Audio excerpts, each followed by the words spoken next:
토크쇼 여유만만 시작합니다. 조영구 씨. 네. 결혼 전략 설명회 가는 어머님들 이야기 들어보신 적 있으세요? 뭐라고요? 결혼 전략 설명회. 아니 입시 설명회는 들어봤어도 뭐 결혼 전략 설명회? 그쵸, 좀 황당하죠. 뭐예요 도대체? 이게 뭐냐면요. 요즘 혼기 꽉 찬 자녀들이 하도 결혼을 안 하고 애인도 안 만들고 이러니까 결혼 정보회사에서 나서서 어머님들을 불러서 모셔다 놓고 이렇게 하면은 결혼할 수 있다, 시집장가 보낼 수 있다 이렇게 전략을 가르쳐 주는 거래요. 야, 여기 어머님들이 도시락 싸들고 간다는 거 아니에요. 야, 나 처음 들었어요. 그쵸. 야, 아니 탁사선 선생님 네. 들어보셨어요? 예. 들어봤어요? 그래서 그 보통 어머님들이 대리로 먼저 맞선을 본다 그러더라고요. 어머머머머머. 그래서 이제 대충 그 조건을 따져보고 예. 그다음에 맞으면은 이제 본인들을 내보내는데 그 자리에 나올 때 보통은 본인들한테 비밀로 한대요. 자식들이 싫어할까 봐. 야, 다 큰 자녀를 정말 키워놓고 이제 결혼 전략까지 세워야 되는 우리 부모님들. 예. 아유, 할 일이 이만저만이 아니네요. 그러니까요. 우리가 보통 뭐 품 안의 자식이다 이런 얘기하는데 사실 우리의 자녀들 언제까지 어디까지 뒷바라지 해줘야 되나 요즘은 그런 고민하시는 분들이 많다고 합니다. 많아요. 오늘 이 이야기를 허심탄회하게 한번 나눠보죠.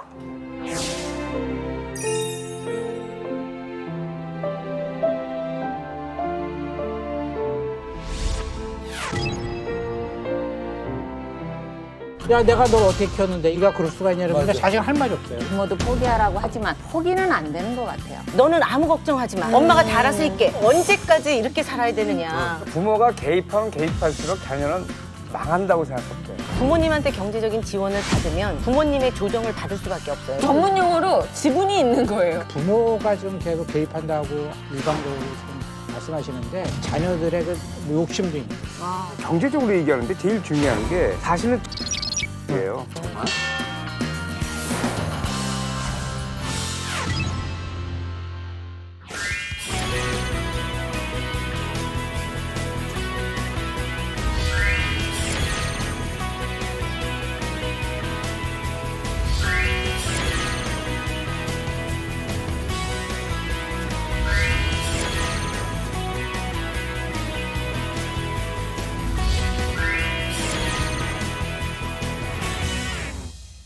자, 요즘 워낙 뭐 만원 풍조, 결혼을 또 아예 안 하는 비혼 풍조가 많다 보니까 자식들이 결혼 안 할까 봐 걱정인 부모님들이 많으시다 그렇죠. 그러는데 아니 그렇더라도 정말로 전략 설명회까지 열어야 됩니까?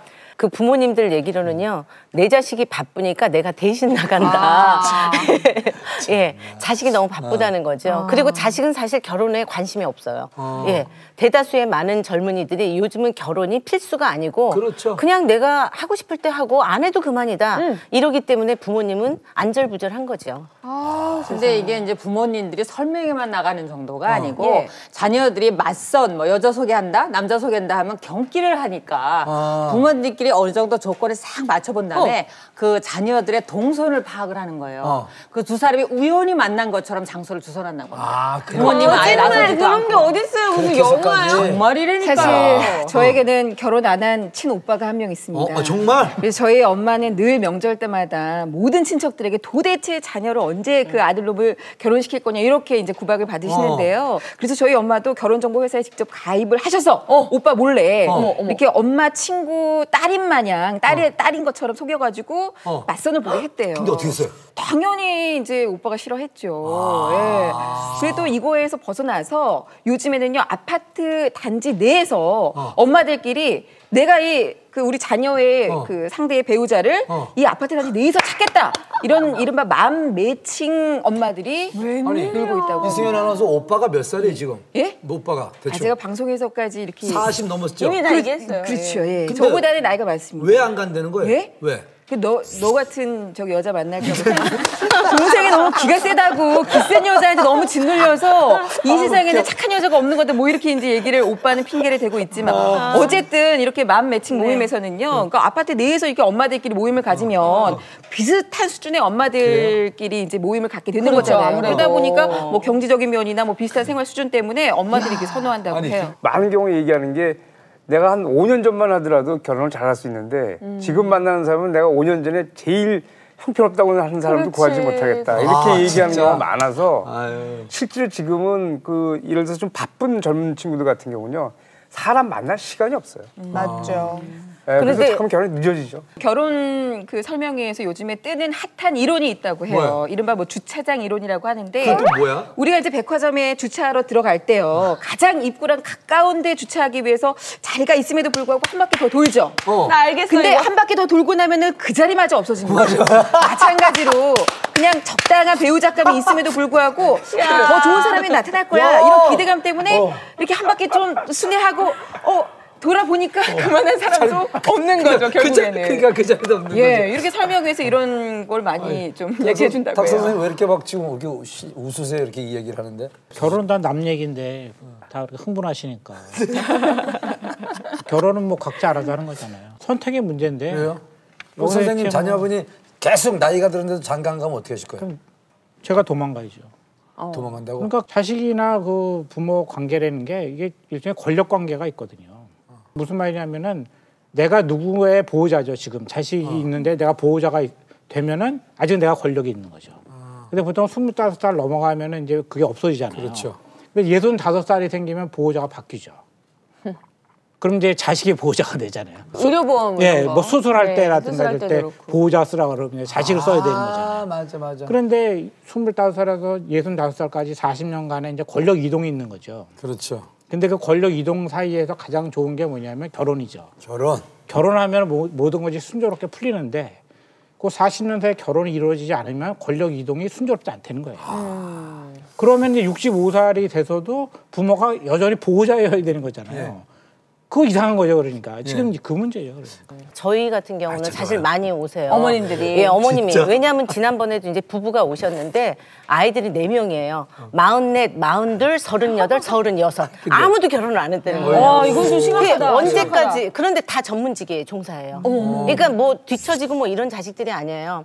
그런데 근데 결혼을 안 한다는 거예요. 그래서 이제 우리는 노후에 우리끼리 저기 어디 한적한 데 가서 좀 이 전원 생활을 좀 하면서 이렇게 꿈을 꿨는데 얘네들 한 30살만 되면 독립시켜가지고 이렇게 할 생각이었는데 지금까지 이러는데 밥 해줘야 되고 빨래 해줘야 되고. 문제는 뭐냐면 앞으로 미래도 갈 의지가 안 보인다는 거예요.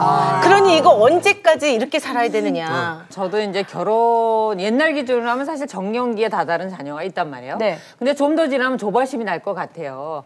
왜냐하면 결혼식장을 보면 어찌 보면 부모님의 대인관계의 파워를 자랑하는 자리잖아요. 맞아요. 근데 제가 이렇게 적극적으로 활동할 때 많이 이제 손님들이 많이 오게 되고 그동안 제가 이렇게 뿌린 부조금이 있는데 그것도 회수를 해야 되는 부분이 있고 또 제 주변 분들 보면 이제 직장 다니는 분들 은퇴를 앞두고 계시잖아요. 그렇죠. 그럼 이제 축의금이라든가 하객 숫자가 은퇴 전하고 틀려. 은퇴 후는 동그라미가 하나 달라진다는 거 아닙니까? 아, 단위가 달라진다. 단위가 달라지고 그럼요. 자식은 그렇다고 치고 부모님 입장에서도 그 결혼이 굉장히 절박한 것 같아요. 우리 처제가 지금 시집을 못 가고 있는데 네.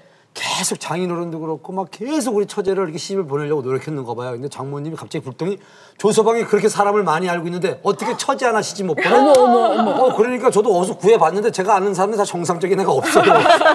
그래서 그 장모님한테 계속 혼났어요. 저희 KBS 아나운서실에도 예. 괜찮은 총각들이 있는데 어떻게 좀. 저희 오빠 있습니다. 여기도 네. 그러자 우리 방송 끝나고 한번. 이렇게도 되는구나 이게. 고맙습니다. 저도 감사합니다. 사돈 되시는 거예요, 사돈. 네. 이승현 아나운서 중매예요, 연애예요? 저는 연애입니다. 예. 제가 콕 찍어서 만났습니다. 능력 있는 여자처럼 보이지만 하지만 저는 이렇게 하는 걸 반대합니다. 예, 많은 사람을 만나보고 아니 그러니까 부모님께서 나를 왜 그때 좀 더 강하게 이렇게 넣을까 이 세상에는 남자가 반이다 이런 얘기를 조금만 더 강하게 해줬으면 좀 더 다른 삶을 아니, 지금 얘기하시는 거는 찍어 산 사람 나. 지금 얘기하시는 거는 어떤 결혼의 형태를 하든지 다 이렇게 얘기해요. 일정수는. 그렇죠. 눈에 콩깍지 씌어서 결혼한다. 굉장히 고전적인 얘기죠. 호랑이 담배 먹던 시절에. 그래요? 그럼 어떻게 결혼하는 거예요? 콩깍지가 지금은 다분히 경제적으로 계산을 많이 하고요. 실제로 이게 참 우울한 얘기인데 그렇게 경제적으로 안정되고 합의가 잘 된 부부가 올해도 잘 살더라는 거예요. 정말 슬프네요. 콩깍지 씌워가지고 결혼 안 전. 근데 그거는 제가 새삼스럽지 않다고 느끼는 게 제가 이제 몇십 년 전을 생각해보면 제 그 친구들이 주변에 있는 친구들은 다 중매 결혼했어요. 근데 저는 그때 상당히 친구들을 약간 비웃었거든요. 중매 결혼을. 네. 부모가 정해준. 네. 무슨 젊은 나이에 중매 결혼을 다 했어요. 예외 친구들은 없이. 다 잘 살죠. 잘 살아요. 연애 결혼을 선생님. 아유 이런. 부모가 짝을 맺을 때 다 이유가 있는 거예요. 근데 그게 제가 이제 그 아까 처음에 이제 결혼 설명회 이런 게 나왔잖아요. 전략회가. 근데 그런 걸 이해를 하는 게요. 옛날에는 중매라는 것이 범위가 한정돼 있었잖아요. 그러니까 접촉 범위가 한정됐으니까 어떻게 보면 비효율적인 거예요. 보다 많은 기회를 가질 필요가 있잖아요. 근데 그것이 공개적으로 합리적으로 처리하자는 것이 결혼 정보회사죠.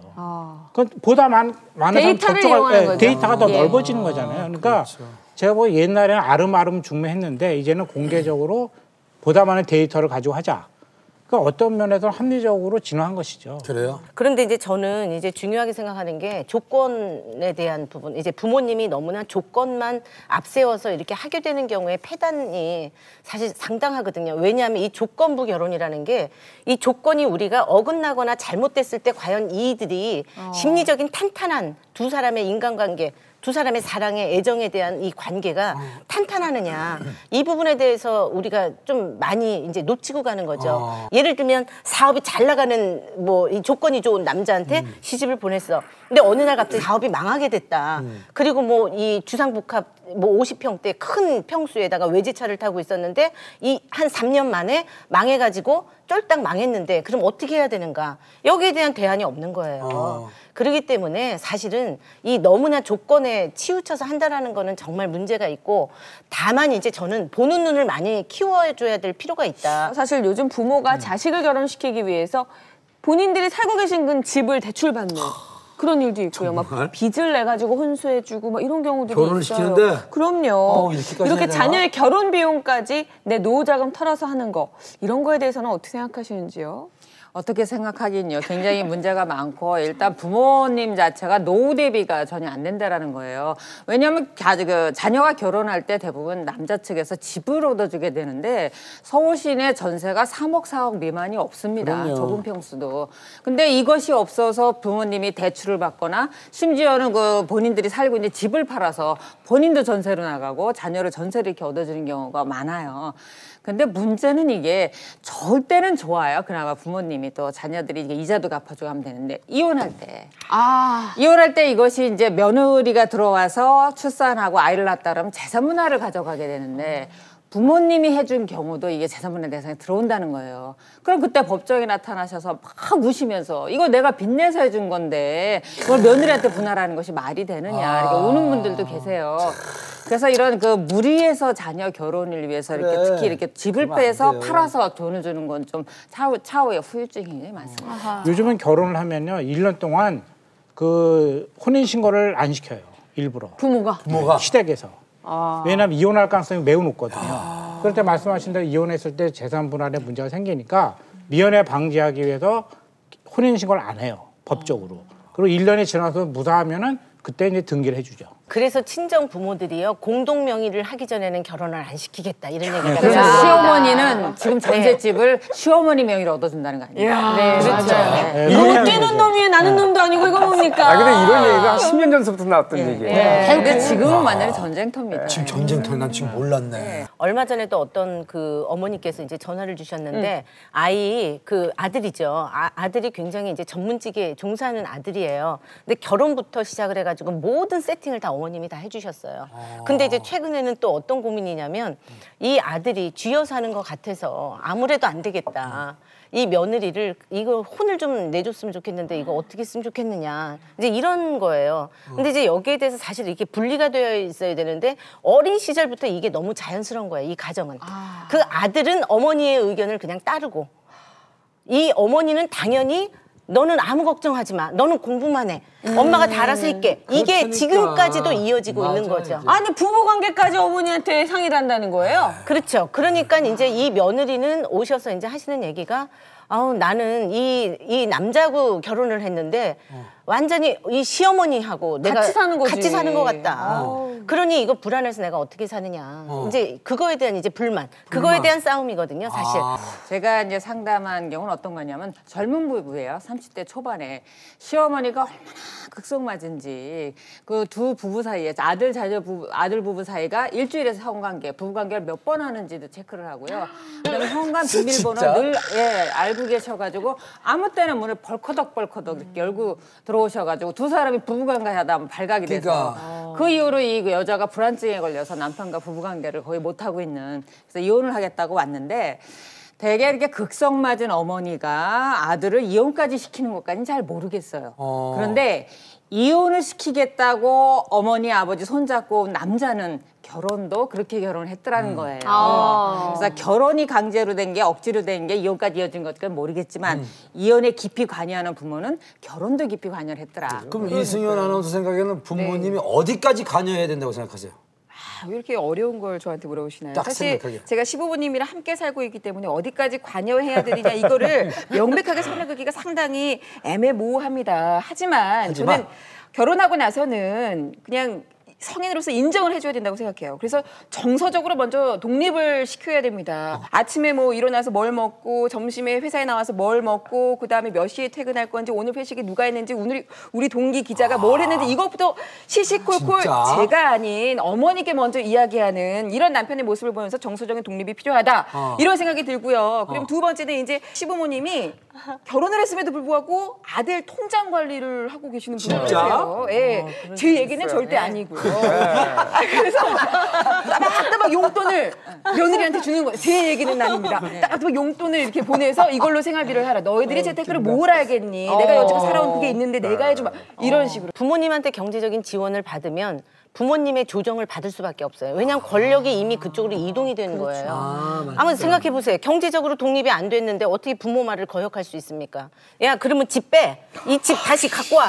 이렇게 나오시는데 그렇죠. 심리적으로요. 실수 있어요? 그런 분들이 그럼요. 있어요. 그런 심리가 있어요. 부모님도 왜냐하면 내가 왜 너희들 삶에 개입을 할 수밖에 없냐면 내 돈이 여기에 전 재산이 들어가 있다. 이거 전문 용어로 지분이 있는 거예요. 그렇죠. 그쪽에 지분이 있으니까 내 사업자가 권리가 있다. 마찬가지예요. 내 의견에 권리가 있고 이 부분에 대해서는 내 의견에 따라줘야 된다. 이런 부분이 있단 말이에요. 자녀 입장에서 눈치 보이죠. 왜냐면 투자하셨는데. 그렇죠. 투자 받았잖아요. 그게 연결이 되어 있기 때문에 저는 우리나라의 이 부분이 만약에 해결이 되려고 하면 경제적인 독립이 우선이 되어야 하는데 이 부분에 대해서 저는 혼주가 왜 부모님이냐 이거예요. 당사자여야 된다는 거예요. 왜? 예전에는 어린 시절에 결혼했으니까 혼주가 부모님이셨어요. 그렇죠. 그러니까 부모님이 아까 뭐 퇴직 전에 뭘 이렇게 뽑아야 되고 뭐 여러 가지가 있었지만 이제는 그런 시대가 이미 끝났어요. 그렇죠. 아이들이 지금 30대 후반에 막 결혼을 한단 말이에요. 그런데 이제는 얘네들이 알아서 지네들이 알아서 하고 스몰 웨딩 요즘 또 좋은 현상 아닙니까? 근데 이제 20, 30년 전에는 사실 부모가 결혼할 때 월세 보증금 정도만 해주면 둘이 알콩달콩 돈을 벌어서 5년이면 전세로 옮기고 10년이면 대출받아서 집을 사고 이게 됐어요. 그렇죠. 근데 지금은 이 월세 보증금을 얻는 것 자체 그러면 두 사람이 월급 받아서 전부 그 집 주거비로 들어가야 되는 이런 문제가 있으니까 자녀들이 독립적으로 자기네가 계산해서 결혼을 할 수가 없는 거예요. 그러다 보니까 그 돈을 해주려면 부모도 무리를 해야 되고 이게 이제 여러 가지 상황이 복합된 거죠. 그 옛날에는 전 이런 요인도 있지만 이거는 우리가 잘 살기 때문에 그래요. 옛날에는 젊은 사람들 못 사는 사람을 받아들였는데 지금은 젊은이들은 못 사는 사람 못 받아들여요. 이걸요? 처음부터 어느 정도가 돼야 되니까 무리할 수밖에 없다고요. 그러니까 결혼 비용이 많이 들어가는 거예요.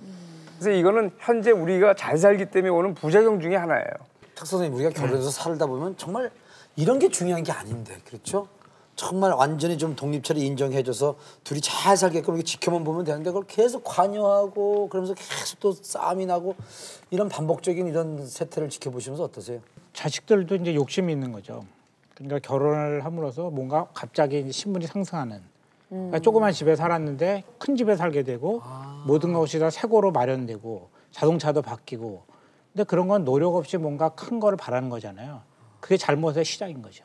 부모가 지금 계속 개입한다고 일방적으로 지금 말씀하시는데 사실은 자녀들의 그 욕심도 있는 거예요. 욕심. 예, 그러니까 왜냐하면 결혼을 한다고 해서 갑자기 무엇인가 달라진다고 기대하는 것은 잘못이죠.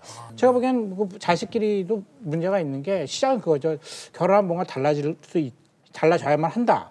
근데 자기는 돈이 없어요. 대출도 한계가 있잖아요. 그러니까 이제 부모를 쳐다보게 되니까 부모가 기다렸다는 데 개입을 하는 거죠. 그 개입을 하는데 항상 돈으로 먼저 개입을 하니까 아까 말씀하신 대로 지분이 확보가 되고 그럼 지분이 확보가 되면 자유가 이제 구속되겠죠. 그렇죠. 그러면 이제 결혼해서 자유가 구속되면 왜 자유가 없냐 이렇게 되는 거죠. 그래서 제가 보기에는 자식들의 턱없는 욕심도 문제가 된다고 봐요. 그래서요 요즘 최근 젊은이들 사이에 효도가 최고의 재테크다 이런 얘기가 나돌고 있어요. 부모님한테 잘 보여서 경제적인 지원을 받는 게 최고다. 그러니까 이런 얘기들이 오고 가고 있다니까요. 마음에서 우러나오는 것보다도 잘해야 돈이 나오니까. 그럼요. 부모님한테 잘 보여서. 근데 이거는 이건 대학생들도 이렇게 이야기를 이거는 합니다. 왜냐하면요, 사실은. 그거는 시대적 배경이 있는데 이제 저희 같은 세대는 부모님한테 효도해도 나올 게 없었어요. 그렇지. 부모님도 가난했기 때문에 웬만해서는 안 나와요. 예, 그러니까 부모님이 오히려 저희들한테 기대를 걸었던 거죠. 네가 집안을 일으켜라. 그렇지, 맞아. 근데 요즘에 이제 50대 이상, 60대 정도 되면은 가장 잘 사는 세대예요. 그러니까 지금 우리나라 경제를 이끌고 있는 거는 50대, 60대 지갑이거든요. 그러니까 부모들이 잘 살아요. 그러니까 뭔가 뜯어먹을 게 있는 거예요. 그러니까 효도가 최고의 재테크가 되죠. 제 아들 얘기를 들어보면 이제 직접적인 편일 거예요. 아들 장가 언제 갈 거야? 그러니까 군대 갔다 와서 학교 졸업하면 결혼해서 좀 따로 나가 살았으면 좋겠어. 그랬더니 엄마 내가 돈 벌어서 어떻게 1년에 한두 번씩 엄마가 사주는 그 운동화 명품 메이커 운동화라도 얻어 신어야 되는데 나 장가 가면 안 사줄 거나. 그게 굉장히 현실적인 거예요. 그러니까 얘는 결혼해서 자기가 독립해서 돈 벌어서 뭐 집값도 마련해야 되고 와이프하고 자기 먹고 살아야 되고 하다면 운동화 신고 싶은 것도 못 사신다는 걸 아는 거예요. 그래서 자신이 없구만, 자신이. 불쌍하다고 해야 될지 도대체 저도 대책이 없는 것 같아요. 아드님이 지금 몇 살이죠? 21살이요. 아, 그런 얘기할 때 뭐라고 하세요? 예? 속이 깝깝하죠. 그거 나가라고 하면은 못 해줘 하면 섭섭해할 거 아니에요. 근데 해준데도 할 수 없고. 이 얘기가 뭐냐면 우리가 아이들한테 너무 많은 걸 해준다는 거예요. 맞아요. 해줘온 거죠. 네, 해줘와서 사실 우리 세대가 제일 한국 사는 사람 중에서 제일 경제적으로 안정된 세계에 살았기 때문에 굉장히 많아져서 애들이 삶의 질이 높아져가지고 애들이 살려면은 많은 돈이 들고 자기 거 보는 건 안 되는 거예요, 지금 세대가. 그게 지금 제일 큰 문제예요. 그런데 이 세대가 왜 그러냐, 왜 그렇게 자녀들한테 퍼부을 수밖에 없었냐면요. 우리 세대, 이 세대에서 못 살았기 때문에. 과거에 못 받았거든. 한이 맺혀 있는 거예요. 내 자식만큼은 좋은 환경에서 교육시키면서 좋게 좀 해주고 싶은 거야. 최고로 해주고 싶은 심리가 이게 깔려 있는 거죠. 저도 5살이면 아무것도 모를 나이잖아요. 그래서 너는 이제 성인이 되면 독립해야 된다 이런 거를 엄마 아빠를 떠나야 된다. 니들 알아서 살아야 된다. 이런 거를 이제 말해봤자 소용이 없기 때문에 시청각 교육을 시킵니다. 동물의 세계죠. 동물의 왕국. 거기 보면은 동물들은 아주 매정해요. 엄마들이. 얘가 이제 다 컸는데 자식 부모 곁에서 있으려고 하면은 엄마가 어떻게 합니까? 물어 뜯어서라도 애를 내보냅니다. 정글로. 저 봐라. 그거 느껴라. 이러면서 저 5살 아이들에게 이런 시청각 교육을 시키는데 세렝게티를 한번 보내요. 이게 이제 나는 교육이 인생 정글이죠. 우리 아들 지금 8살인데 7살 때 정우야 너 만약 1억이 생기면 어떻게 할 거야? 그랬더니 아빠 다 줘야지. 그랬더니 제가 이틀 전에 정우야 너 1억 생기면 어떻게 할 거야? 그랬더니 아빠 5천만 원, 나 5천만 원. 좀 지나면 또 달라지겠네요. 지나면 또 달라지는 버전이 있어요. 말 안 해. 뭐예요? 그게 뭐냐면 그 잘 알려진 얘기인데 그 남매가 이제 그 대화를 나누고 있었다는 거야. 10살 무렵인데 그 전후인데 그 아버지 자동차가 있잖아요. 그러니까 야 아빠 돌아가시면 자동차 내 거야. 아, 왜 오빠가 가져? 그건 내 거지. 그럼 집은 네가 가져. 그 재산 불안을 하고 있더라는 거야.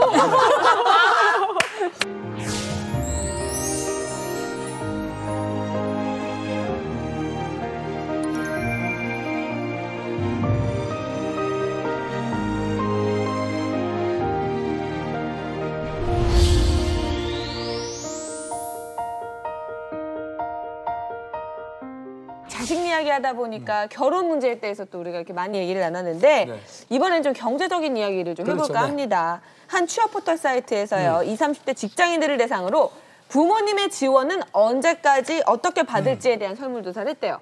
그랬더니 그 결과 결혼할 때까지 받겠다 한 분들이 29.8%, 그리고 분과 같이 주거 독립을 할 때까지 내가 받겠다 그런 사람들이 26.3%, 부모의 능력 될 때까지 지원은 받고 싶다 하신 분이 2.5%라고 합니다. 저는 대학교 졸업하고 결혼할 때까지는 그래도 좀 도와줘야 되지 결혼할 않을까. 때까지? 그럼 결혼할 때 돈 좀 주겠어요? 조금 저도 이제 이정민 아나운서와 마찬가지로 퇴직금 중간 정산해서 결혼을 했는데요.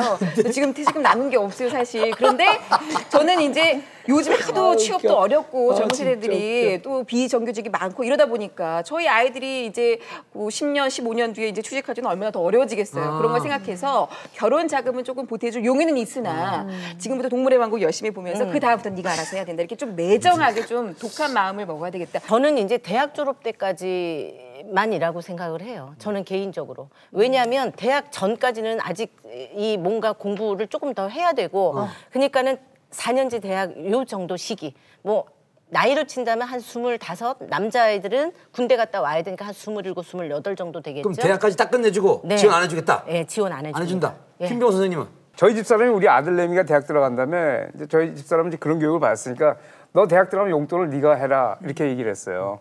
그래서 아들을 대학 아르바이트를 하는데 우리 아들내미는 자기 친구들이 그렇게 하나도 없는 거예요. 왜 나만? 네, 그 뭐 말만 선언만 하고 실제로 안 됐지만 현실적인 문제에서 아이한테 대학교 다닐 때부터 너 아르바이트해서 네 용돈 해. 얘기하고 싶은데 그게 잘 안 되는 거예요. 저 같은 경우는 이제 마음으로는 사실 그래요. 제가 죽는 순간까지 저 있으면 다 주고 싶죠. 근데 만약에 애들이 만약에 결혼하겠다고 하면 제가 보태줘야 결혼한다라고 하면 좀 40 넘어서 가라 그래야 능력이 생겨요. 그 전까지는 애들을 집 뭐 해주고 뭐 남들처럼 폐물에 예단해주고 결혼시킬 만한 능력은 현재 안 된단 말이에요. 아들을 강하게 키우랬다고 저도 마음이 없겠습니까? 강하게 아들 용돈 있잖아. 네가 벌어. 딸은 모르지만 너는 좀 벌어도 될 것 같아. 주유소. 저녁에 술집 알바하면 편의점, 밤에 잠 편의점. 없으니까 알아봐라. 근데 실제로 밤에 알바한다고 간다고 하니까 제가 제 일이 안 돼요. 마음이 아프고 차라리 내가 들 쓰고 들 먹고 말지. 저는 실질적으로 우리 딸이 지금 대학교 이제 2학년인데 네. 3학년 때 지금 휴학을 했어요. 네. 왜냐하면 이유는 뭐냐면 자기는 한 학기 동안 여행을 다니고 싶대요. 근데 지원 전혀 안 해줘요. 얘가 아르바이트 해가지고 자기가 틈틈이 지금 돈을 모아서 지금 뭐 일본도 갔다 오고 영국도 갔다 오고 이렇게 다녀요. 오, 자기가. 잘 시켰네, 교육을. 왜냐면 자기가 돈을 해가지고 하기 때문에 엄마 이거는 내가 여행을 한 학기 동안 다닐 거야. 그럼 여기에 대해서 그래. 그러면 그렇게 해렴. 이렇게 할 수밖에 없고요. 어렸을 때부터 이제 교육이 들어가야 돼요. 왜냐하면 너는 네가 스스로가 이렇게 해야 된다. 그래서 대학까지만이야. 이 얘기를 계속 누누하게 했어요. 그러다 보니까 너무나 당연하게 생각해요. 지금. 턱서 선생님, 예. 우리 학교 다닐 때만 해도 막 인력 시장도 가고 뭐 우리가 뭐 갔으면 아르바이트도 많이 해요. 근데 요즘 그 아이들은 왜 이렇게 아르바이트 같은 거 하면서 돈을 좀 벌 생각 이런 것도 왜 안 할까요? 그게 그 옛날에는 아르바이트를 해가지고 등록금이라든가 용돈 해결을 할 수가 있었어요. 요즘 맞아. 그런 금액이 안 되거든요.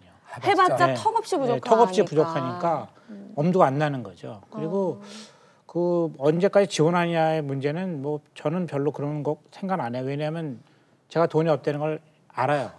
눈치챘어. 어렸을 때부터 알고 있어요. 그래서 전혀 그런 거 기대 안 해요. 그러니까 오히려 나한테 손을 벌릴까 봐 걱정을 하고 있어요.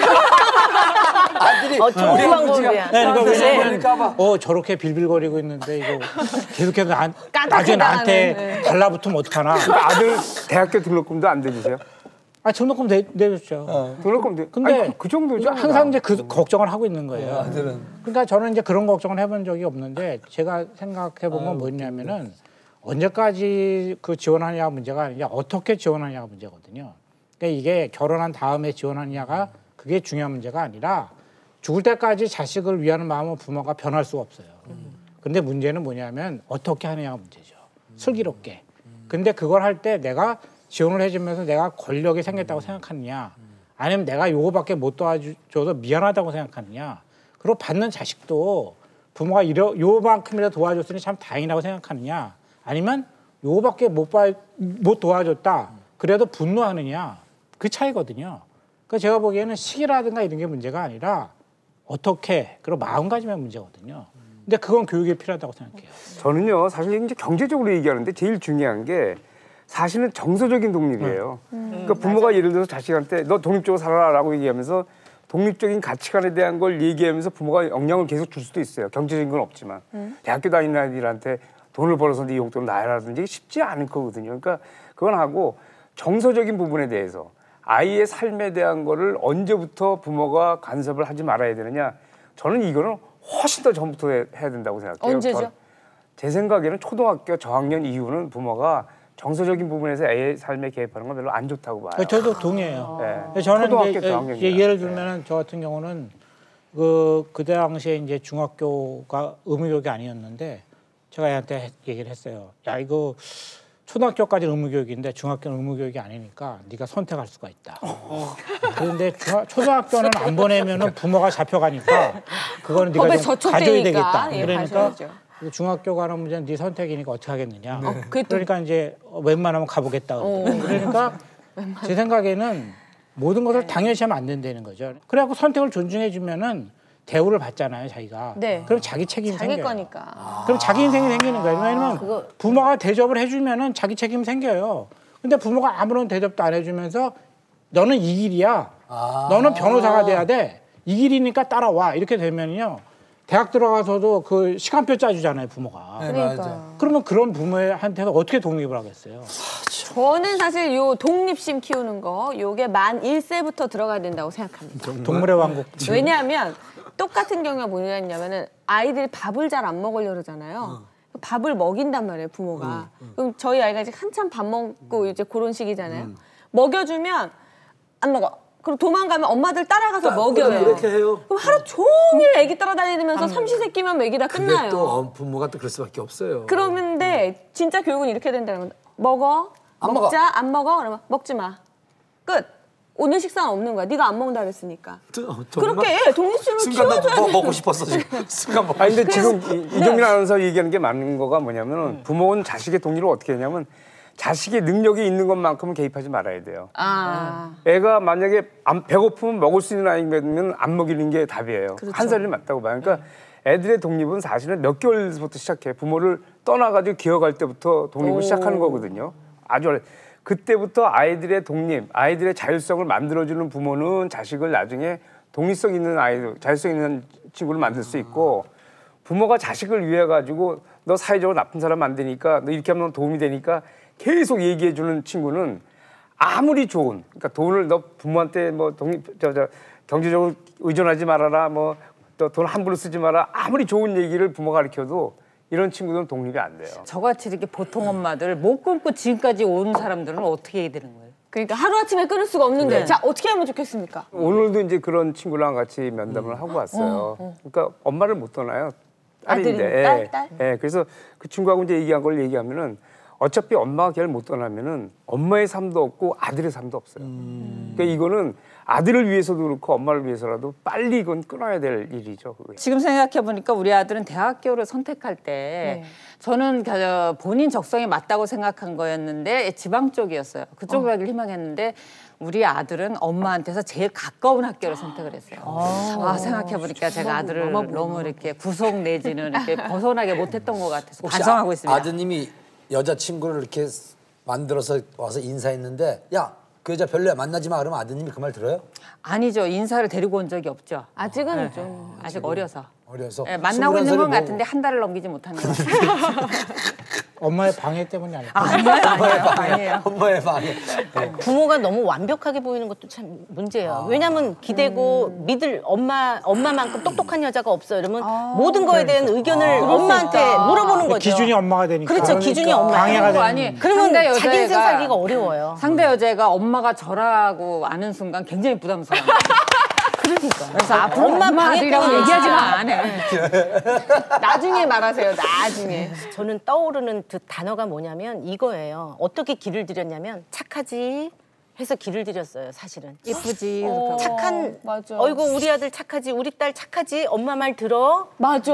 여기서부터 시작이 됐어요. 어린 시절부터요. 그렇기 때문에 사실은 저를 찾아오는 왜 그 부모님이 자식 때문에 속 썩어서 나 미치겠다 이렇게 얘기하시는 분들한테 제가 박수 쳐줘요. 왜냐하면 아니 당신 아들 당신 딸은 굉장히 자주 독립적인 사람이다. 주도적인 인생을 살고 있다. 엄마가 문제지 애가 문제가 아니다. 그래서 이 관점을 좀 바꿔줄 필요가 있거든요. 그런데 부모는 뭐냐면 내 뜻에 따르는 내 자식이 예쁜 거예요. 그렇죠. 그러니까 계속 내 뜻에 따라서 살아줬으면 좋겠는 거예요. 그렇죠. 그러니까 부모의 이 불안 심리가 뭐냐면 요즘 아이들이 결혼 안 한다 그랬잖아요. 결혼을 안 하고 붙어 살든가 아니면 나가서 지멋대로 사는 거를 못 견뎌 하는 거예요. 부모가. 근데 부모는 지멋대로 사는 걸 용서하지 않아요. 제대로 살기를 원해요. 본인이 세팅해놓은 그렇죠. 대로. 그 제대로라는 거는 뭐냐면 부모가 세팅되어져 있는 그 틀 안에서 살기를 틀로. 원하는 거예요. 이건 사실 불안 때문에 그런 거고요. 지금 얘기하신 게 뭐냐면 그거예요. 사람들의 특징이 뭐냐면 다 자기가 옳아요. 자식들의 삶에 대한 것이 이렇게 살아야 된다는 게 옳고 부모는 또 경험이 많아가지고 좀 자식보다 많이 알고 자식은 모든 자식이 부모보다 선택하는 게 떨어질 수밖에 없어요. 그럼 부모가 옳으냐? 부모가 옳은 게 아니라 그게 부모의 살아가는 방식이고 자식은 100% 부모하고 다른 방식을 선택할 수밖에 없어요. 잘 살려면은. 그럼 자식이 나하고 달라지는 걸 원해야 되는데 그렇죠. 이걸 불안해가지고 내 걸 끌어당기는 거예요. 캥거루족은 나이가 찼는데도 아예 결혼도 못해서 부모가 끼고 사는 거고. 우리 집에도 한 마리 있네.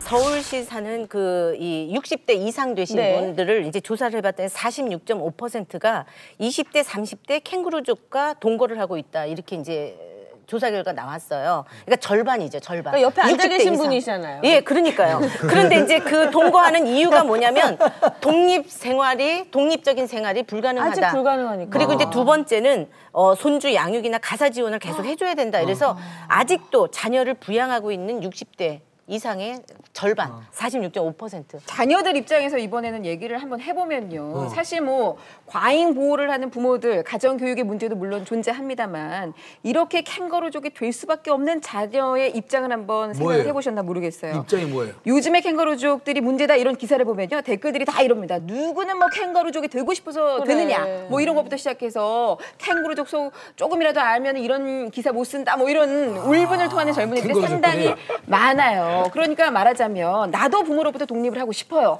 하지만 사회를 나와 보니까 대학 등록금부터 시작해가지고 그리고 자취방부터 시작해가지고 이게 녹록치 않다는 거죠. 그래서 어쩔 수 없이 다시금 부모의 품으로 부모의 주머니 안으로 들어갈 수밖에 없는 이 젊은이들이 이제 한탄을 하고 있는데요. 그래서 점점 비자발적인 캥거루족이라는 얘기가 그래서 나오는 것 같아요. 요즘 그래서 청년들이 뭐 3포 세대, 5포 세대, 7포 세대 이런 거 많이 얘기 나오잖아요. 지금 우리나라 같은 경우도 대졸 청년의 51.1%가 캥거루족이에요. 네? 반이나? 예, 지금 이게 현실이란 말이에요. 지금 우리나라의 현실이. 그러니까 그 현실이라는 게 그분이 취업을 했든 못했든 아직 결혼 안 했으면 부모와 살잖아요. 그런 것도 캥거루족의 범주에 들어갈 거고요. 결혼한 이후에도 마찬가지라는 거죠. 예. 결혼한 이후에는 또 육아 같은 거 이제 분할을 하면서 이게 지금 우리나라만의 문제가 아니에요. 우리 독립심 하면 생각하는 게 유럽에서 저기 프랑스잖아요. 거기는 산하 제한도 우리나라보다 인구가 출산율도 먼저 낮았던 나라고 현재는 우리나라보다 뭐 낮지만 이 프랑스에서는 심지어 어떤 경우 소송이 있냐면요. 부모는 나가라. 자식은 못 나가겠다. 예, 이런 부양 관련해서 캥거루족 관련해서 소송이 연간 900건이나 돼요. 900건이나. 우리나라도 예외는 아닙니다. 얼마 전에 40대 아들이 아버지한테 피해만 주고 그 좁은 단칸방에 수시로 여자친구 데리고 와서 곤란하게 해서 아버지가 이제 길거리로 나가야 되는. 그러니까 아버지가 나중에 화가 나서 아들을 죽이겠다고 칼부림이 난 사건이 있었어요. 그래서 재판부도 이제 안타까우니까 실형은 안 때리고 형을 살게 하지는 않고요. 3년의 집행유예 5년을 내린 사안이 있었는데 이런 문제가 동서고금을 막론하고 서양이고 우리나라하고 다 있는 문제예요. 다만 어느 시대에 어느 시점에 여기에 이제 사회 이슈화 되느냐가 하는 게 문제죠. 가까운 일본 같은 경우도 우리나라처럼 이제 고학력에 캥거루족이 많아서 정서가 좀 비슷한 것 같아요. 거기도 보니까 6명 중에 1명, 35세에서 44세 요 시기에 있는 그 미혼 이 자녀들이 캥거루족이다 이렇게 이제 이야기가 나오고 있기 때문에 지금 이제 어떻게 보면 굉장히 큰 폭으로 증가가 되고 또 이제 심각해지는 거에 이제 사태의 심각성이 있죠. 그리고 유럽 같은 경우도 탕기라고 하는 프랑스 영화에서 캥거루족 현실이 이제 나오거든요. 여기에서도 아들을 내보내려는 부모와 나가지 않겠다라고 하는 자식 사이에서의 한바탕 전쟁 뭐 이런 이제 영화가 있어요. 이게 전 지구적인 문제고요. 우리나라 문제만 아니에요. 예, 이거 진짜 심각하네요. 제가 여기서 궁금한 게 좋아요. 우리가 이렇게 자녀를 힘들게 부양하고 힘들게 우리가 지원해주고 있잖아요. 그럼 우리 자녀들은 우리 부모를 부양할 거라고 생각을 하세요? 안 하겠죠.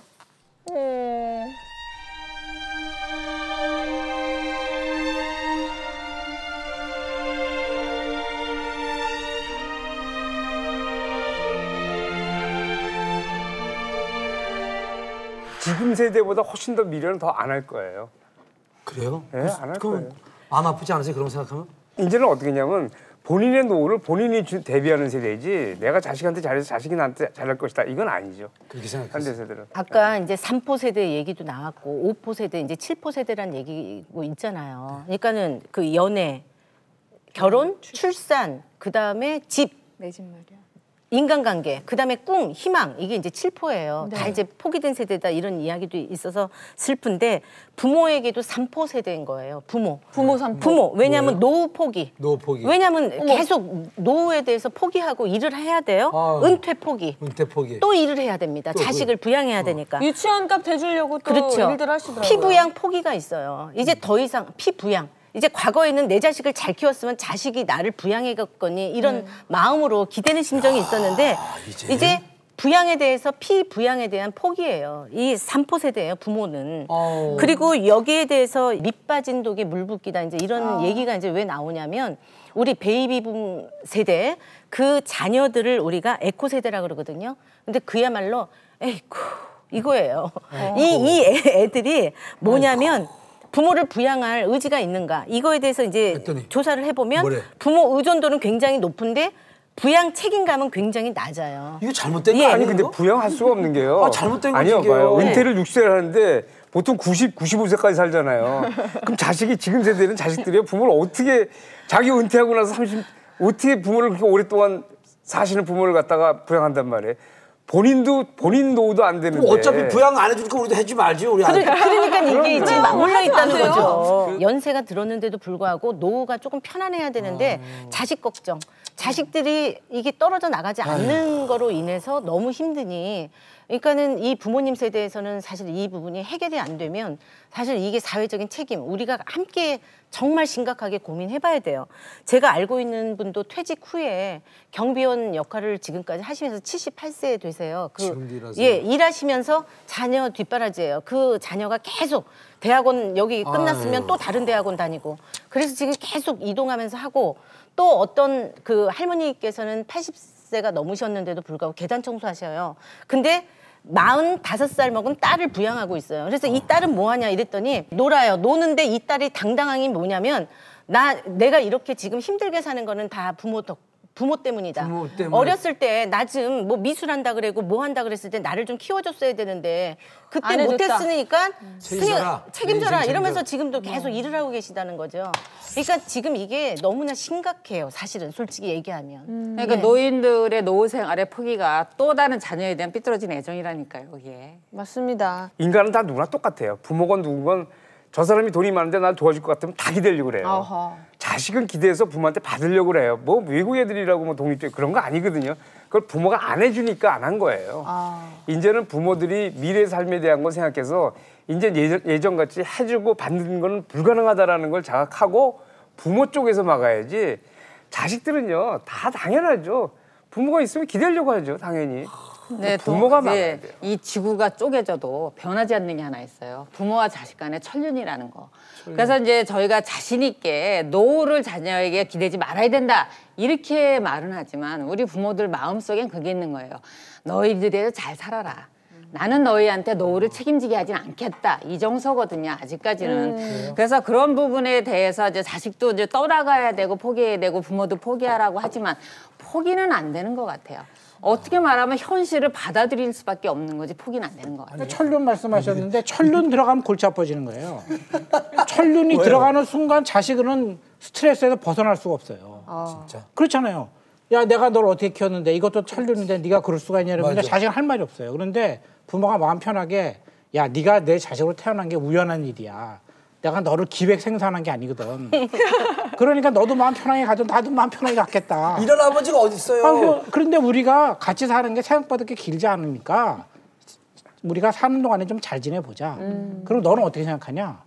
그리고 서로 이렇게 계약을 맺어야 돼요. 선생님 그럼 자녀분하고 그렇게 얘기하세요? 네, 저는 그렇게 그러니까 얘기해요. 자녀들은 이런 아버지가 제일 편하죠. 왜냐하면 제일 좋아요. 이걸 갖다가 천륜이라든가 내가 너의 아버지로서 그러면 자식 생각에는 누가 아버지 하라 그랬나? 이렇게 생각하는 거죠. 그렇잖아요. 자식 입장으로는 그렇게 뭐가 자식에게 지금처럼 얘기하면 아버지는 어떻게 아버지로서 그렇게 얘기해? 그렇게 생각 안 해요. 왜냐하면 저한테 하는 얘기가 뭐냐면은 댁이나 잘하시오. 그렇게 얘기하죠. 그거는요, 아기를 안 낳아보셔서 그래요. 둘이 아들은 낳았을 때 딸은 나면서부터 천방지축 뻗대고 안기지도 않았어요. 근데 우리 요 아들은 이렇게 안잖아요. 아기를 탁 안잖아요. 걔는 이렇게 안기는 자세가 탁 돼 있었어요. 지금도 이렇게 품에 딸하고 아들을 안아보면 아들은 푹 앵겨요. 엄마로서 그거를 놓기가 그게 참 올가미의 지금 전조가 보이죠. 아유, 우리 아들은 올가미라고 생각 안 해요. 그렇게 생각하시면 안 되고요. 아니 그러니까 아들이 있으면요, 아들은 그냥 낯선 사람이에요. 타인인데 푹 안기는 맛이 남다르다 이거. 근데 되게 올가미 이런 데서 나오는 주요 대사 있잖아요. 되게 무서운 말. 네 속은 내가 잘 알아. 내가 널 낳았기 때문이다. 뭐 이런 거 있잖아요. 그거가 네 비극의 취향 시작인 내가 거예요. 알아. 내가 추천해 주는 거 해. 이거잖아요. 근데 탁석 선생님이 지금 하신 말을 생각하니까 그래 천륜 따지지 말고 그냥 지금 한 말처럼 생각하니까 조금 마음의 부담이 좀 줄어들지 않나요? 그럼요. 훨씬 나요. 솔직히? 아니 요즘 엄마들을 뭐 헬리콥터 맘이라고 부르잖아요. 모든 걸 다 일일이 개입하면서 간섭하고 조종해서 의지하게끔 만드는 그런 엄마 헬리콥터 맘. 이것보다 한 단계 더 높은 맘이 등장했습니다. 일명 드론맘이라고요. 드론맘. 이렇게 막 조종하는 거. SNS 뭐 휴대전화 SNS를 통해서 너 지금 어디지 뭐 하지 다음 스케줄 뭐 이런 거를 휴대전화로 다 조정을 하는 실시간으로 가요. 예. 근데 이와 반대는 약간 인공위성맘이 될 필요가 있다라는 생각이 좀 들어요. 이것도 이제 요즘 나온 용어라고 하는데요. 약간은 이제 떨어져서 자식이 어떻게 하는지를 이렇게 지켜보는 거죠. 막 이렇게 일일이 간섭하는 게 아니라 그러면 자식이 뭔가 좀 엄마한테 의지하는 것보다도 자식이 스스로 뭔가 이렇게 자립심을 키워주는 그런 마음을 또 인공위성맘 이런 식으로 또 표현을 하더라고요. 난 인공위성맘도 무섭다. 그것도 쳐다보지 않았으면 좋겠어. GPS 있어. 저는 또 싫어요. GPS가 있어. 그러니까 어떻게 보면 여기에서 이제 가장 좋은 건 뭐냐면 그냥 각자 자기의 삶에 충실하게 사는 거. 그거 같아요. 왜냐하면 그 모습을 보면서 그냥 아이들이 성장을 하고 엄마 아빠가 그냥 충실하게 그냥 인생을 사는구나. 나도 그냥 내 인생을 충실하게 내 스스로가 살아갈 수밖에 없구나. 조금 냉정해 보일지 모르지만 이제 그런 모습을 보여주는 것 같아요. 과하게 자식을 사랑하는 분들이 많은데 그럼 당연히 자식들이 고마워해야 되잖아요. 근데 당연한 걸 알고 있어요. 당연한 거로. 그러니까 엄마가 주는 사랑, 아빠가 주는 사랑 당연하지 부모니까 그렇게 해야 되는 거지 라고 생각하지 정말 나한테 너무 정말 고맙게 잘한다 그런 생각을 안 한다는 거. 어릴 때부터 그렇게 교육시키는 것 같더라고요. 이런 것들이 문제가 아닌가 지금? 문제죠. 너무 익숙해져 있으니까 그러고 처음에는 고맙다고 생각할 수도 있어요. 처음에는 내가 해야 될 건데 부모님이 해주시네 고마워. 근데 시간이 지나면 이게 당연한 게 되고 안 해주면 이제 왜 안 해줘? 이렇게 나가는 거죠. 있으면서 왜 안 해줘? 이렇게 나가는 거죠. 모든 캥거루맘, 모든 개입을 많이 하는 부모들은 다 어떻게 생각하면 나는 저쪽에 안 속해 있어. 그렇죠. 난 아니야. 오늘 보시는 분들도 다 그 사람 너무 심해 이러잖아요. 다 본인들이 대부분 다가 캥거루맘인 경우가 많아요. 아니면은 아직도 자녀의 삶에 개입하는 것이 굉장히 많아요. 자, 오늘 품 안의 자식 과연 언제까지라는 주제로 다양한 이야기를 나눠봤는데요. 그렇다면 부모 자식 간의 어떤 일종의 거리를 두고 좀 독립된 인격체로 살아가려면 어떻게 하는 게 좋을지 방법 혹시 생각나는 거 있으시면 한 가지씩 부탁드릴게요. 우리 이승현 아나운서. 방법 좀 알고 있어요? 사실 오늘 헬리콥터 맘이 꼭 저 같다라는 생각이 들었거든요. 이제 이러지 않아야겠다라는 생각이 들으면서 그건 가르쳐요. 그런 시인의 말이 있잖아요. 이 물이 부족해야만 물을 찾기 위해서 식물이 뿌리를 힘차게 뻗어나가서 꽃을 피우게 된다. 뭐 이런 말이 있는 것처럼 자식에게 부모는 정답을 가르쳐주는 게 아니라 살아갈 방식을 가르쳐주는 겁니다. 이거를 저도 다시 한번 마음에 새기면서. 요즘 공부 많이 하시는 거 봐요. 예, 그렇죠. 예. 우리 김숙현 의원님 방법이 있다면? 네, 어린 시절부터 사실은 경제 교육도 필요하고요. 그리고 스스로 할 수 있도록 조금 뒤로 빠지는 것이 굉장히 중요합니다. 그렇게 하기 위해서는 좀 독할 필요가 있고요. 좀 단호할 필요가 있다고 생각을 해요. 그게 이제 아주 어린 시절부터 이제 시작이 되어야 되겠죠. 저는 뭐 제일 중요한 건 정서적인 거라고 생각하고요. 네. 부모가 자식의 삶에 결정을 내리지 마라. 이게 제일 중요한 것 같아요. 자식의 삶에 너무 불안해하지 마시고 결정될 때 내리지 마시고. 자, 우리 신은숙 선생님 오늘 참 아주 열변을 토하셨어요. 오늘 열변 토하시고 상담 받고 가시고. 예. 저는 제가 우리 아들을 참 사랑한다라고 생각을 했고 우리 아들이 속을 썩여 본 적이 없어요, 정말. 그래서 이것을 제가 내 아들로만 키웠고 아들에 대해서 독립심을 주지 못했던 건 아닌가라는 방법 또 생각을 해보는데 이제부터는 이제 독립과 무관심 사이에서 적절히 이 아이들을 아들이 저로부터 이렇게 걸어나갈 수 있는 방법에 대해서 정말 진지하게 생각을 해봐야 될 것 같습니다. 네. 가족이 잘 지내려면은 우연한 동행이다 이런 생각을 할 필요가 있다고 생각해요. 왜냐하면은 그 천륜이라든가 뭐 이런 여러 가지를 엮으면은 굉장히 부담스러워지잖아요. 그러니까 이게 우연한 관계다 이런 게 먼저 있어야 될 것 같고 또 하나는 동행이란 말이 저는 좋다고 생각하거든요. 함께 간다는 거죠. 그러니까 부모 자식 간이 함께 가는데 역할이 바뀌는 거예요. 그러니까 이제 애가 어렸을 때는 보호자가 이제 부모가 되는 것이고 그 다음에는 이제 그 그러니까 대등한 관계가 유지되다가 나이가 들면은 이제 자식이 보호자가 되는 거잖아요. 네. 전 그 동행이라고 생각하거든요. 그래서 이거를 끊는다 안 끊는다 이런 문제가 아니라 어떻게 그것을 처리하느냐 이런 문제거든요. 그렇죠. 그래서 기본적으로 우연한 동행이다 이렇게 생각을 가지면은 그 조정이 가능할 거라고 생각해요. 네. 그러게요. 저도 지금 한참 딸아이가 예쁠 시기라 껴안고 무의식적으로 엄마가 정말 뭐든지 다 해주고 싶어 이런 얘기를 한 적이 있었어요. 근데 사실은 뭐든지 다 해주는 것이 부모로서의 역할이 아니라는 그렇죠. 거. 결핍을 좀 알게 해야겠다. 그런 깨달음을 얻었습니다. 자, 오늘부터 온유가 힘들어질 것 같습니다. 네, 열반만 함께해 주신 여러분 고맙습니다. 감사합니다.